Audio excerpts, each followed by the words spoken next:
Meu Senhor e meu Deus, creio firmemente que estás aqui, que me vês e que me ouves. Adoro-te com profunda reverência. Peço perdão dos meus pecados e graça para fazer como fruto este tempo de oração. Minha Mãe Imaculada, São José, meu Pai, Senhor, anjo da minha guarda, intercedei por mim. Eu não sei se já vos aconteceu, eu suponho que sim, porque a todos nos acontece, não saber muito bem como é que vamos rezar.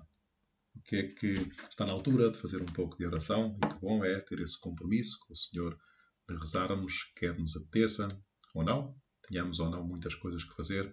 O mais importante, em primeiro lugar, é os nossos compromissos com Deus Nosso Senhor.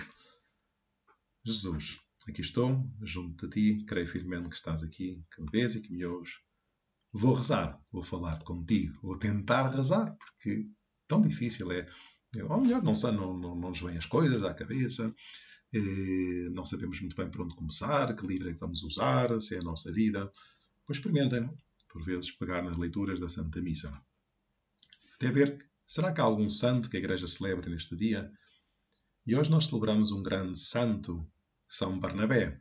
Barnabé é um grande santo da Igreja dos primeiríssimos tempos. Dos primeiríssimos tempos do cristianismo, aparece algumas vezes nos Atos dos Apóstolos. E é bom conhecer aqueles que nos precederam na fé, aqueles a quem devemos a fé de Jesus Cristo, na fé na paixão, na morte e na ressurreição de Jesus Cristo, a fé no amor com que Deus nos ama e com que Deus nos empurra. Quem foi Barnabé? Barnabé significa filho da consolação e é um sobrenome de um judeu levita originário de Chipre. Foi um dos primeiros que, depois de estabelecido em Jerusalém, um dos primeiros a abraçar o cristianismo depois da ressurreição do Senhor. Com grande generosidade, conta o livro dos Atos dos Apóstolos, vendeu um campo de sua propriedade e entregou a quantia aos apóstolos para as necessidades da Igreja, sob desprender-se daquilo que tinha para pôr ao serviço dos outros. Mas tem duas coisas muito interessantes que vamos pensar e ajudar a olhar para o exemplo dos santos. É assim os santos, e estamos no mês dos santos, olhar para o exemplo dos santos para aprender com eles. Quando Saulo, na altura, caiu do cavalo, assim se narra, a caminho de Damasco, onde ia prender os cristãos, converteu-se, teve essa grande conversão, mas os outros apóstolos, todos os outros discípulos, tinham medo. Então, mas esse era um perseguidor dos cristãos, como é que é possível agora pensar e imaginar que ele agora está do nosso lado? E Barnabé teve aqui um papel muito importante, pois foi o garante da conversão de São Paulo, de Saulo, junto da comunidade cristã de Jerusalém. Narra o capítulo 9 dos Atos dos Apóstolos, diz assim, que chegado a Jerusalém, Saulo procurava reunir-se aos discípulos, mas todos tinham medo dele. Claro, então, ele andava a aprender cristãos, todos tinham medo dele, não querendo acreditar que fosse um discípulo. Barnabé tomou então consigo, levou os apóstolos e contou-lhes como ele, no caminho, tinha visto o Senhor que lhe falara, e com que coragem ele anunciara o nome de Jesus em Damasco. A partir desse dia, ficou com eles, indo e vindo por Jerusalém e confessando corajosamente o nome do Senhor. Aqui temos um primeiro aspecto. Barnabé foi o garante da conversão de Saulo. Portanto, devemos-lhe muito. São Paulo é tão importante para a nossa fé cristã. Isso muito se deve a este grande santo, que tem também o título de apóstolo, Barnabé. E porquê? Porque depois foi enviado à Antioquia da Síria e para anunciar o Evangelho. Diz a primeira leitura da missa de hoje, diz assim: naqueles dias foi grande o número dos que abraçaram a fé e se converteram ao Senhor. E ao leres isto, não sei se tens vontade de pedir a Nosso Senhor e dizer-lhe: ó Senhor, e porquê que agora são tão poucas as pessoas que te querem seguir, que se convertem, que se deixam comover e impressionar pela tua vida? A notícia chegou aos ouvidos da Igreja de Jerusalém e mandaram Barnabé à Antioquia. Quando este chegou e viu a ação da graça de Deus, encheu-se de alegria e exortou a todos a que se conservassem fiéis ao Senhor de coração sincero. Também é tão importante este aspecto. Barnabé queria, insistia, suplicava, por assim dizer, aos outros cristãos que fossem fiéis. Tão importante isto que os cristãos, os católicos, aqueles que vamos à missa ao domingo, procuramos rezar que sejamos fiéis ao Evangelho. Sempre, sempre, em qualquer circunstância. E ao mesmo tempo que lemos isto, pedimos perdão a Jesus naqueles dias em que não fomos fiéis à nossa oração, em que faltámos à caridade ou faltámos à verdade, em que naquela tentação não tivemos a generosidade de pedir a ajuda do Senhor que nunca nos falta para mudar, para aderir à vontade de Deus. Pois Barnabé, aqui está, exortava a todos que se conservassem fiéis ao Senhor, de coração sincero, de coração bom. Era, diz o livro dos Atos dos Apóstolos, era realmente um homem bom e cheio do Espírito Santo e de fé. Olha que elogio tão bonito.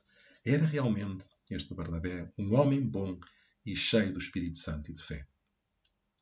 Realmente, se vamos a ver, dizer que é homem bom e dizer que está cheio do Espírito Santo é mais ou menos a mesma coisa, porque estar cheio do Espírito Santo é estar cheio da caridade, do amor de Deus que vive em nós. Pois vamos procurar e pedir a Deus Nosso Senhor neste mês, que é o mês de todos os santos, que me deixe conduzir pelo Espírito Santo, que procure conhecer a vontade de Deus, que tenha um empenho por ser fiel ao mandamento missionário como teve Barnabé e tantos dos primeiros irmãos nossos da fé. Uma entrega absoluta a Deus Nosso Senhor. Era um homem bom e cheio do Espírito Santo e de fé. Jesus, peço-te perdão quando não sou bom. Jesus, peço-te perdão quando julgo os outros. Jesus, peço-te perdão quando não sou fiel à minha oração. Ajuda-me, inspira-me, através da vida santa destes homens, a ser-te mais fiel. E assim, foi com estes homens, continua os Atos dos Apóstolos, assim uma grande multidão aderiu ao Senhor. Talvez, podíamos pensar, talvez não adiram mais pessoas ao cristianismo porque os cristãos não são tão coerentes, não têm um exemplo tão bom como Barnabé, como Paulo e tantos outros. Então Barnabé foi a Tarso procurar Saulo e, tendo-o encontrado, trouxe-o para Antioquia. Continua os Atos dos Apóstolos. Passaram juntos nesta igreja um ano inteiro e ensinaram muita gente. E é engraçado, é interessante o que diz aqui, foi em Antioquia que, pela primeira vez, deu aos discípulos o nome de cristãos. Estando eles a celebrar o culto e a jejuar, disse-lhes o Espírito Santo. Ouviam o Espírito Santo. Separai Barnabé e Saulo para o trabalho a que os chamei. Então, depois de terem jejuado e orado, impuseram-lhes as mãos e deixaram-nos partir. E depois acontece outro episódio muito importante na vida do apóstolo Barnabé. Os dois, Paulo e Barnabé, entraram em desacordo no início da segunda viagem missionária de Paulo. E porquê? Porque Barnabé tinha em mente assumir como companheiro de viagem João Marcos. Mas Paulo não queria. Porque Marcos se tinha separado deles numa viagem anterior, como conta os Atos dos Apóstolos. E diz os Atos dos Apóstolos, passados alguns dias, Paulo disse a Barnabé, voltemos a visitar os irmãos por todas as cidades em que anunciámos a palavra do Senhor, para ver como estão. Barnabé queria também levar João, chamado Marcos, mas Paulo não era de parecer que se levasse por companheiro quem deles se tinha afastado na Panfília e não os tinha acompanhado no trabalho. E então, ouçam isto com atenção. Seguiu-se uma discussão tão violenta, repito, que se separaram um do outro. E Barnabé tomou Marcos consigo, embarcando para Chipre. Por seu turno, Paulo escolheu Silas por companheiro e partiu recomendado pelos irmãos à graça do Senhor. Portanto, também entre os santos existem contrastes, discórdias, controvérsias, até discussões violentas.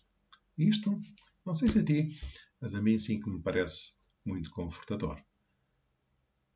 Porque às vezes vemos que os santos, pensamos nos santos como Aurela, muito bonitos, sempre perfeitinhos. Não, os santos não caíram do céu, são homens como nós, com problemas às vezes complicados.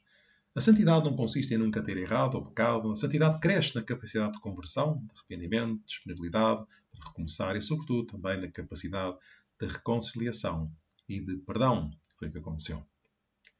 E assim, Paulo, que tinha sido bastante rude e amargo em relação a Marcos, no final encontra-se com ele. Fazem as pazes.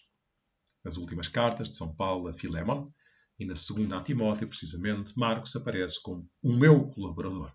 Fizeram as pazes. E, portanto, não é o facto de nunca ter errado que nos torna santos, mas a capacidade de reconciliação e de perdão. Todos podemos aprender neste caminho de santidade. Vamos olhar para este apóstolo Barnabé e pedir-lhe ajuda. Ele era realmente um homem bom e cheio do Espírito Santo e de fé, o Filho da Consolação. E pedimos a Nossa Senhora, Rainha de todos os Santos, que nos ajude a recomeçar depois de cada queda. A santidade não consiste em não cair, como dizia São José Maria. A santidade consiste sempre em levantar-se depois de cada queda. Dou-te graças, meu Deus, pelos bons propósitos, afetos e inspirações que me comunicaste nesta meditação. Peço-te ajuda para os pôr em prática. Minha Mãe Imaculada, São José, meu Pai, Senhor, anjo da minha guarda, intercedei por mim.